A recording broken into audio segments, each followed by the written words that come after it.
Hello and welcome into another episode of Locked On Wolves. Today on the show, we're going to talk about how good the Wolves offense has been in the month of January and why it's so encouraging. We'll also talk a little bit about Wolves Nuggets on Saturday, a big win for Minnesota, a blowout win over Nikola Jokic and the Nuggets, and we'll peek ahead to Wolves Hawks tonight. It's all upcoming. Welcome in. You are Locked On Wolves.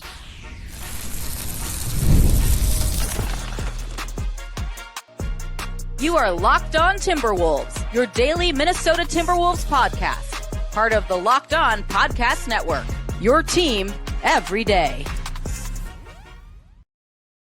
Hello and welcome to the Locked On Wolves podcast, part of the Locked On Podcast Network, your team every day. My name is Ben Beecken. I'm the host of Locked On Wolves. Today's episode is brought to us by FanDuel. Super Bowl 59 is here, and there's no better way to make every play more exciting than with FanDuel Sportsbook. New customers can bet just $5, and if you win, you'll score $200 in bonus bets. Download the app or head to FanDuel.com to get started.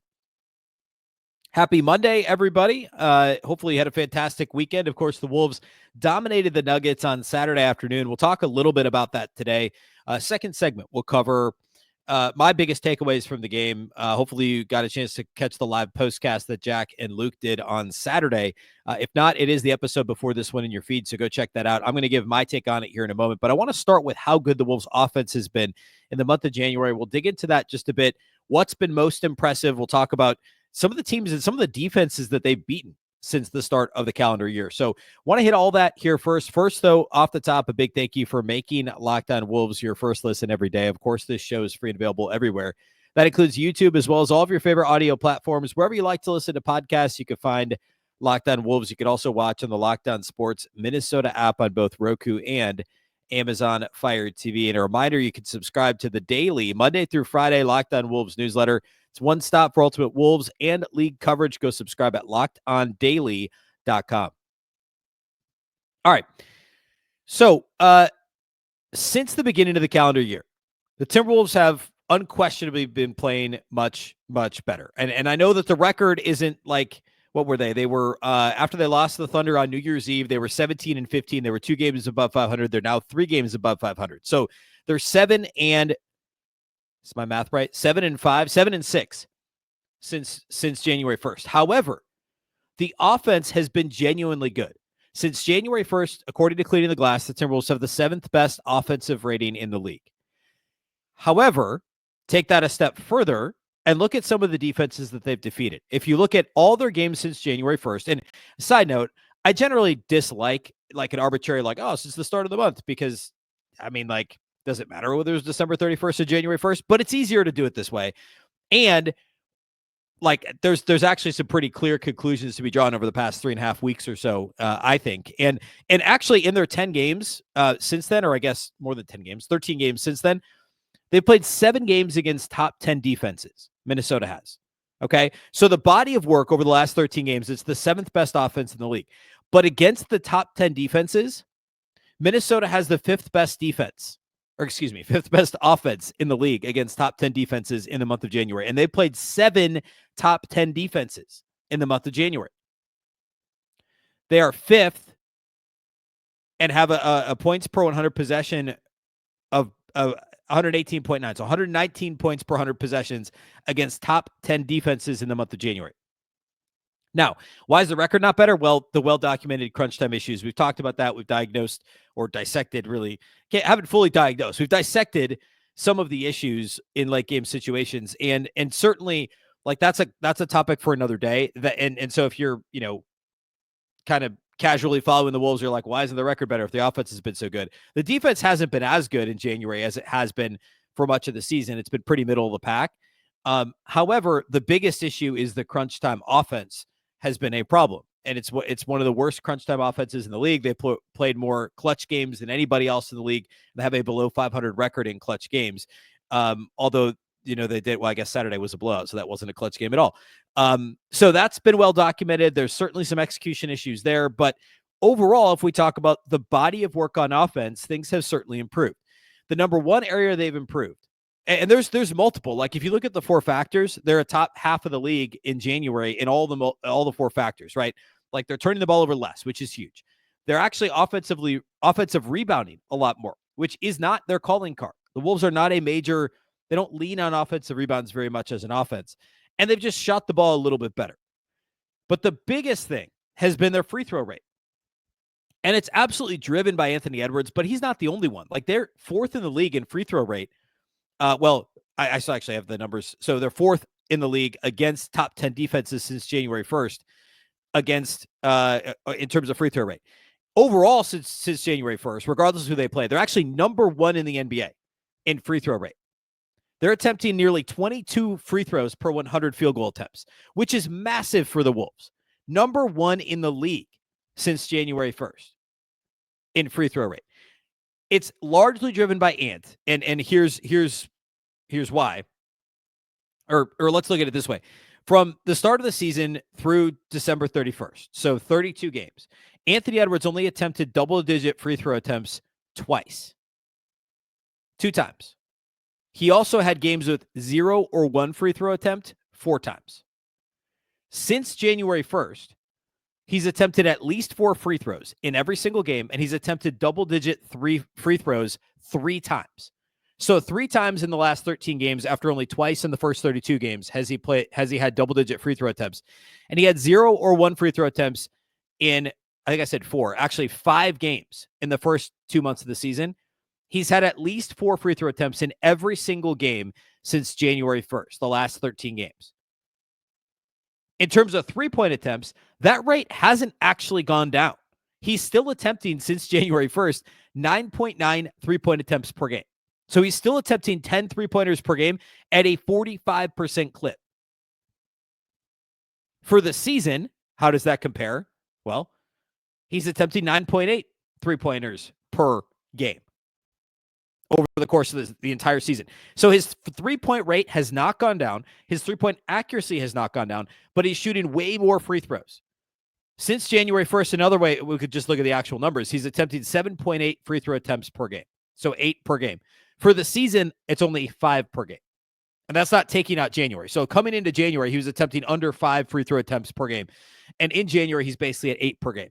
So if he's going to attempt 3 more free throws per game and no less three-pointers, this is what we've been talking about all season. In fact, going all the way back to August, I went on Josh Lloyd's Locked On Fantasy Basketball show, and he was asking me, like, basically, what's the path to Ant having a monster year? And I was like, well, I think he could be a 30-point per game scorer if he has added the three-point shot, like, he was rumored to have done in the summer. And this was coming off the Olympics performance where he shot a bunch of threes and shot them very well. And there were all the stories about him and Steph Curry, in shooting competitions, and Ant holding his own. But I said, look, if he could still get to the line and just take 2 mid-range shots, make one of them a three-pointer and one of them a shot at the rim, and he just kind of organically gets more free throw attempts, that's going to be huge. Well, we saw the three-point thing, and the offensive efficiency has been great, but he hasn't got to the line enough, and now that's changed. And because he's the driver of the Wolves offense, that's obviously, he's led the charge. He's the guy with, by far the highest usage rate on the team, and so obviously, when the ball's in his hands and he gets to the line more often, then the team's going to shoot more free throws as a whole. And Julius Randle's done great too. Julius Randle actually leads the team in free throw rate. This side of Rudy Gobert, at least among the guys who have a higher usage rate. Julius Randle has a great free throw rate. Julius Randle's shooting nearly 6. Where'd the number go? 5.2 free throws per game. So more free throws per game than Anthony Edwards. And that's been big too. Julius Randle's been really good over the last few weeks. So the free throw rate is the most obvious thing. And there's some other stuff too. But to me, what's so encouraging is that the offense has been a top 5 offense against the top 10 defenses in the league. They've been the best team at getting to the free throw line of any team in the month of January. And all we've seen is just some slight defensive regression. And we've seen crunch time issues that need to be ironed out. And obviously that becomes even more apparent as you get into the playoffs, etc. But they've played a really tough schedule. And remember, back around Christmas, I said, hey, they're going to be in trouble. This schedule's not getting easier. And they kicked one away against Detroit. They lost by 14 points at Detroit. But other than that, they've taken care of business. The shorthanded Orlando win, the New Orleans win, the Washington win. They've done that stuff. And they've beaten good teams, right? The Knicks, Dallas, and Denver most recently. And the games they've lost, like, there's no shame in losing by 8 to Oklahoma City. There's no shame in losing by a bucket to Boston. There's no shame in losing by a bucket twice to Memphis, although both of those games are games the Wolves easily could have won, and going back to the crunch time stuff. Now, as much as I don't want the Wolves to play crunch time minutes against teams like Atlanta and Utah and Washington upcoming on the schedule, maybe they could use a couple close games against the team that they should beat. And I'm not, obviously, I'd rather them blow them out, but it's a lot harder to win clutch games against the OKCs and the Bostons and the Memphises of the world if you can't, if you're not doing it at all, if you haven't won those to date, it's going to be tough to do it against the league's best. And so perhaps we'll get some of those crunch opportunities for Minnesota to try and improve. But overall, the offensive improvement against good defenses led by the free throw rate, led by Anthony Edwards, and secondarily, Julius Randle has been awesome for Minnesota. Next, I want to talk about specifically the win over Denver on Saturday. Some of my key takeaways from that game. We'll close by talking about Wolves-Hawks tonight from Target Center. It's all upcoming next. Today's episode of Locked On Wolves is brought to us by our friends at FanDuel. Super Bowl 59 is here a week from this Sunday. One game, two teams, endless possibilities. There's no better way to make every play more exciting than with FanDuel Sportsbook. Whether it's predicting the first touchdown, calling the MVP, or even betting on the coin toss, FanDuel makes it easy to get in on the action. With live betting all game long, you can adjust your bets as the game unfolds and feel the thrill from kickoff to the final whistle. Full disclosure, I'm recording this before the championship games on Sunday. So I actually don't know who's in the Super Bowl yet, but I will tell you that prop bets on Super Bowl Sunday is like my favorite thing in the world. Like my favorite thing. Let me rephrase that. My literal favorite thing in the world. Certainly my favorite betting thing in the world is being able to do Super Bowl prop bets. It's a ton of fun. And now the live betting feature at FanDuel lets you stay involved no matter what happens on the field. And the app is super easy to navigate. Plus, know that you can place a $5 bet and potentially win $200 in bonus bets for the Super Bowl. That's the icing on the cake. Download the app or head to FanDuel.com to get started. Bet just $5, and if you win, you'll score $200 in bonus bets. That's FanDuel.com. Bet with FanDuel, official partner of Super Bowl 59.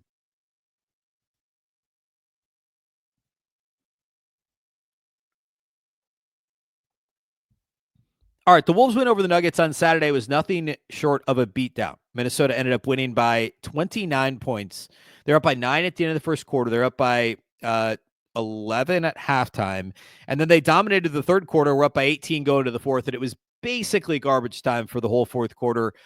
Jokic ended up only playing 32 minutes in this game. I don't think he came back in the game in the fourth quarter, if I remember right. Ant ended up only having to play 33 minutes. Like, this was a complete and utter beatdown. And the biggest thing was Denver's defense.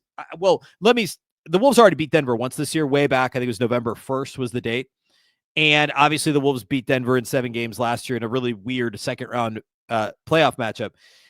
So I'm not going to say Minnesota owns Denver or anything crazy like that, because that would be, I think, dramatic. However, Minnesota is a very tough matchup for Denver for several reasons, actually. But in this one, what was most apparent was Minnesota can use their size, even with no Karl-Anthony Towns, right? Like, that was a big thing last year, was Cat was so good defensively against Jokic. It allowed them to use Rudy as a roamer, which, of course, we've seen them do many times before. And it was very effective against Denver in those games the Wolves won decisively in the playoffs. But even with no Karl-Anthony Towns, the size and physicality of Minnesota with a Julius Randle, with the size of even some of their guards and wings, it's just like, Denver tried to guard Julius Randle with Russell Westbrook, which obviously was silly. And he forced Randle to one tough, ill-advised fadeaway jumper in the right corner early in the game. Besides that, Julius played bully ball with Russell Westbrook. And yeah, Westbrook's a big guard and he's likes to pretend like he can play tough.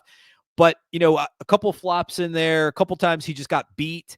And Randle was able to, for the most part, guard Westbrook on the other end of the floor. Westbrook had 13 points on 10 shots.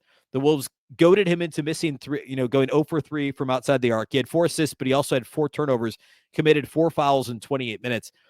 And a Nuggets starting lineup with Westbrook, Murray, and Christian Brown in it, that's a lot smaller than the Wolves starting lineup. Mike Conley is the only guy that's small in that starting lineup for Minnesota. And Michael Porter Jr. is a big dude, but it's only him and Jokic out there that have size compared to Randle, Gobert, McDaniels, and Anthony Edwards is a big guy in the backcourt. I'm oversimplifying it, but that is huge for Minnesota to have that size advantage. And when they play like they did offensively in this game, with ball movement and pace, not just fast break, transition pace. I'm not saying push things in the open floor, which they did do. to success. I mean, Denver plays a lot faster than Minnesota typically. What I mean is pace in the half court, the ball snapping around the perimeter, pass, shoot, driving kicks, like just active ball movement, smart plays. There was plenty of that in this game for Minnesota. It was the half court offense to me that was most impressive because of the pace that they put in it and taking advantage of the mismatches too. And early in the game, it was Ant passing out of doubles. It was Julius Randle taking advantage of mismatches. And Rudy Gobert, he was great on the short roll in this game. And that's something that when the Wolves acquired Rudy Gobert, I was impressed in his first year and studying up on what he did in Utah with him passing in the short roll. And that kind of hasn't been a strong suit for him this year. And I don't know if it's spacing related with Randle and things get mucked up and there's just less confidence in that decision-making, but Gobert on the short roll in this game, like catching the ball near the free throw line or below the free throw line and swinging it to the opposite corner. And then secondarily, McDaniel's pump, fake, and drive. Like he's not just letting it fly from three at this point. Like he's had issues making corner threes, as have many Timberwolves this year. Talked about that a couple weeks ago. It's been a problem. Just last year, they were the league's best corner 3-point shooting team, or top 3, and they're bottom 5 this year. But Jaden's been also driving to the basket to mostly decent success of late. And that's started by Ant passing out of the double, Rudy catching it on the short roll and kicking it to the opposite corner. And sometimes it's a different read. Sometimes it's a backdoor cut. Sometimes it's to the slot if the defense rotates down or X's out to cover that pass to the corner. And Rudy did a really good job in this game of decision-making, and then occasionally having to try and make the defense pay if they sag off of him and try and cover the baseline cut, or if they try and, if they do a good job at recovering to the perimeter, then Rudy's got to take that shot and put pressure on the defense. And he missed one floater in this game that was kind of ugly, but he shot 6 of 8 from the floor. Rudy had 14-14, 5 assists, 4 steals, and 0 turnovers. I don't know this for a fact, but I'd be pretty surprised if he has very many career 5 assists, 4 steal games with no turnovers. This was a phenomenal Rudy Gobert game. And I'm even just talking about offense. He was really good defensively too. But early in this game, it all started with Ant making the right choices, Rudy making them pay on the short roll, Randle punishing mismatches. And then the other piece of this thing early was Rob Dillingham. Rob finished with 10 points, and I think all 10 of them all 10 of his points were in his first stint in the game. And he was efficient. I know he ended up 4 of 9, which is fine. But a lot of that was late in the game. He was trying to press a little bit, trying to get some garbage time points. He also had 6 turnovers in this game. But Rob, his ability to score, and I talked about this extensively about a week ago, maybe middle of last week, when he's on the floor with Ant to try and having another guy that could truly put pressure on the defense off the dribble and can catch and shoot, can shoot off the dribble, can get to the basket, has obviously good court vision. That's all very important. And Chris Finch talked after the game about trying to pair him up with Rudy Gobert more, which makes a lot of sense too, for multiple reasons. But like really strong early stint from Rob Dillingham, gave them kind of a shot in the arm when they needed it. They, it was still kind of lead was hovering around 10 points, and he kind of pushed them over that threshold and played really strong minutes in the first half, especially. So really good to see that out of Dillingham. But those were my biggest things. The points in the paint, it goes along with everything I talked about, with Rudy being good on the short roll and putting pressure on the Nuggets half-court defense, which was so poor in this game. Also, some of the extra stuff in transition, which I wasn't expecting. Minnesota doubled up the Nuggets in fast break points. They had 16 fast break points to the Nuggets 8. Minnesota also had 18 offensive rebounds, which contributed to the Nuggets only had 14 offensive rebounds. Minnesota overall was a +9 on the glass. They were a +8 in fast break points. They were a +14 when it came to points in the paint. They won all those categories. They scored 37 points off of 20 Denver turnovers. And again, a lot of that in transition. I wouldn't necessarily bank on transition opportunities every time you play Denver, because and that's a dangerous game, trying to outrun Denver. I mean, with Jokic throwing full court passes and the stuff that Jokic does. However, it worked out in this game because Denver was so sloppy defensively, both getting back and then in the half court. And Minnesota generated so many live ball turnovers out of Denver too, which can happen. Like Denver gets into this, it's not quite Golden State from a few years ago where such a good offense turns it over a ton. But that's something Jokic and the Nuggets are prone to. And the Wolves capitalized in this game. Of course, there's 2 more games against the Nuggets. The next one's not until mid-March, and then April 1st is the last one. So Minnesota doesn't have the tiebreaker yet. They've got to win one of the final 2 to get the tiebreaker. But as of right now, they're 4 games behind Denver in the Western Conference standings, and they, at the moment, do have the tiebreaker, having won the only 2 games they've played against Denver so far this year. All right, let's close. I want to talk a little bit about the standings of the upcoming schedule. We'll also talk about Wolves Hawks. Of course, Minnesota lost to Atlanta in the game right before Christmas here about a month ago. So we'll talk about what happened in that game, what to expect in this one, and we'll look at the standings as well. That's all upcoming here next.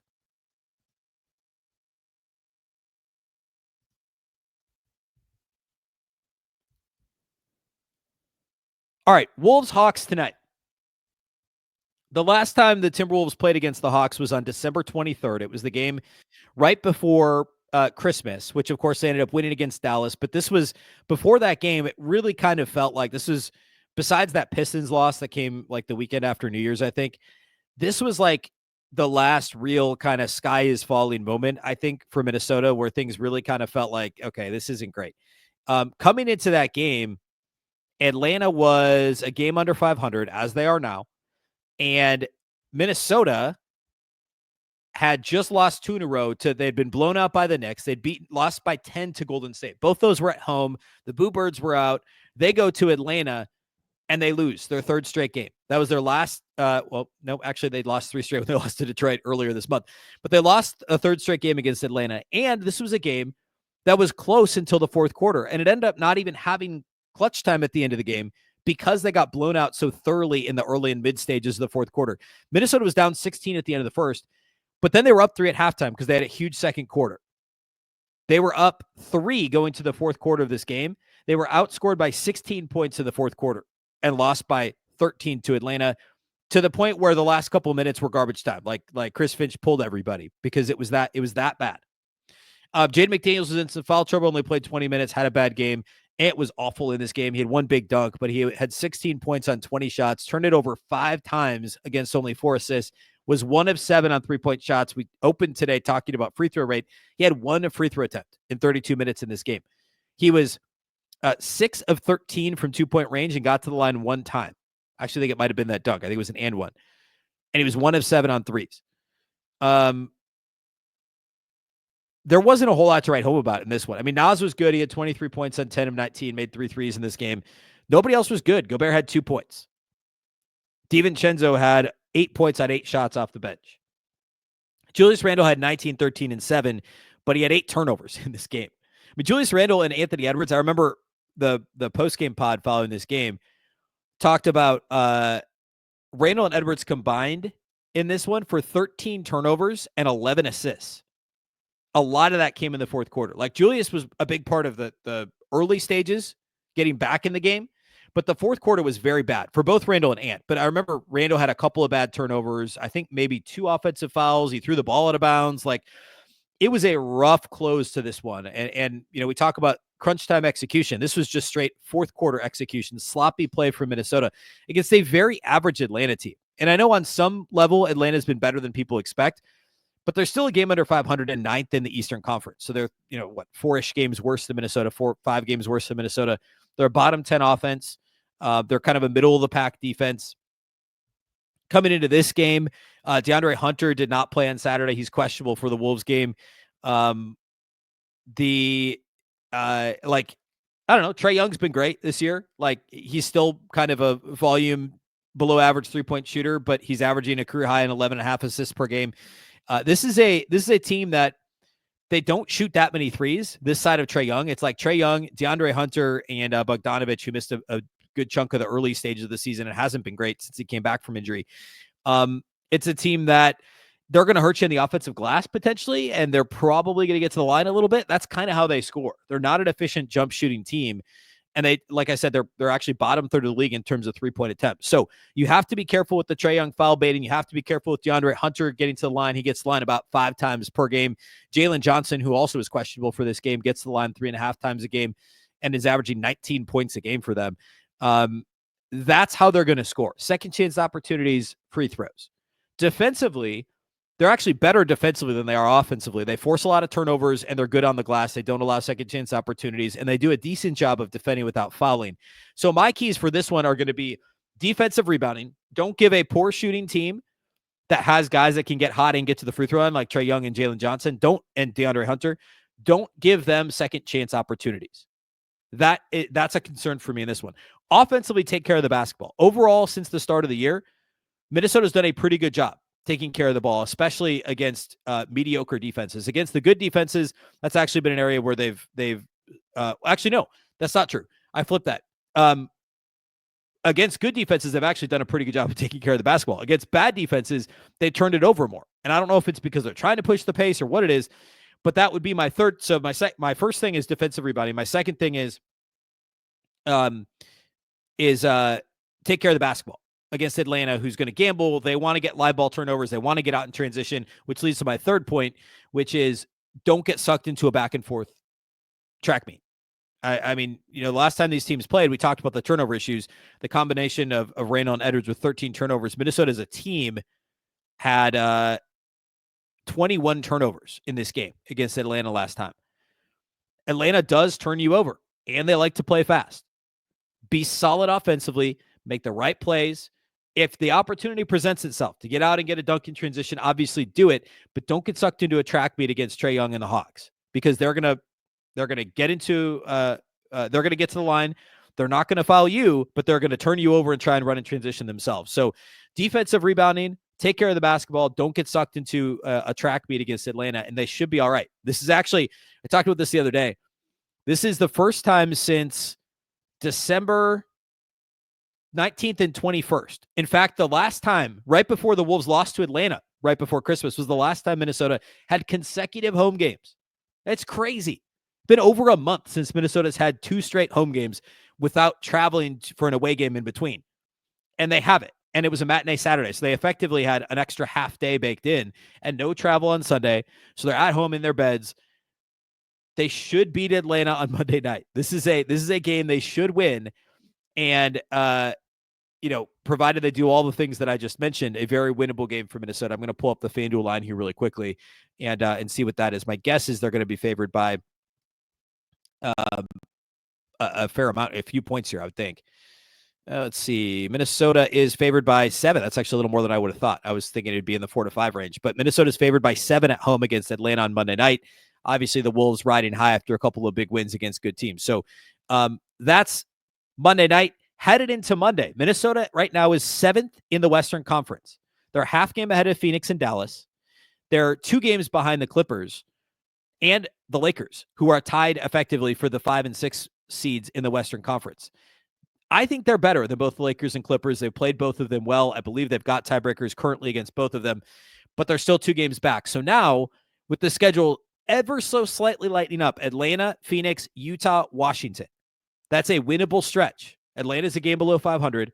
Phoenix is obviously, roughly the same record as Minnesota, although their differential is negative. So, Phoenix is the most difficult game of that stretch. But then you get the 6-win Wizards team and the 10-win Jazz team, who have now lost 5 in a row. The Wizards have lost 13 in a row. This, if they can beat Phoenix, this really should be ultimately a 6-game win streak for Minnesota. And this is a Wolves team that has not won more than 4 games in a row all season. And that was back the last week of November into the first week of December. And at the time was still only 2 games above 500. They're now 3 games above 500, which is their high water mark this season, tying where they were after that Knicks win. Other than that, and I guess way early in the season, they were like 6-3 after they beat Portland the first time they played Portland. This is a real opportunity for Minnesota to get themselves out of the play-in and into the 5, 6, maybe even the 4 seed in the Western Conference over the next week. I don't want to count chickens here before they hatch, but if they can beat Atlanta and Phoenix, Utah and Washington better be wins. And then it's still Sacramento, Chicago, Houston. Like, it's a little tougher, but those are and then Portland, those are very winnable games for Minnesota. So this is going to be huge if they can continue this positive momentum. That's obviously the next big challenge for Chris Finch and the Wolves. All right, following Wolves Hawks on Monday night, we'll have the live postcast hosted by Luke Inman with Jack Borman on the Locked On Sports Minnesota channel on YouTube. Wednesday and Thursday, the Phoenix and Utah games, I will be hosting the postcast with Jack, so make sure to tune in to all 3 of those over at Locked On Sports Minnesota on YouTube. We'll have the audio here at Locked On Wolves. A big thank you for making Locked On Wolves your first listen every day. Of course, this show is free and available everywhere. That includes YouTube. You can also watch on the Locked On Sports Minnesota app on Roku and Amazon Fire TV. And a reminder that you can subscribe to the daily Locked On Wolves newsletter at LockedOnDaily.com Monday through Friday. You get an email to your inbox with all things Timberwolves, as well as some stuff from around the NBA, some other Wolves links beyond my show. All that stuff will be in your inbox if you sign up at LockedOnDaily.com. Of course, the Locked On Wolves podcast is part of the Locked On Podcast Network. Remember, the Locked On Network is your local experts on all the biggest stories. Once again, I'm Ben Beecken. This is the Locked On Wolves podcast, and we'll catch you next time.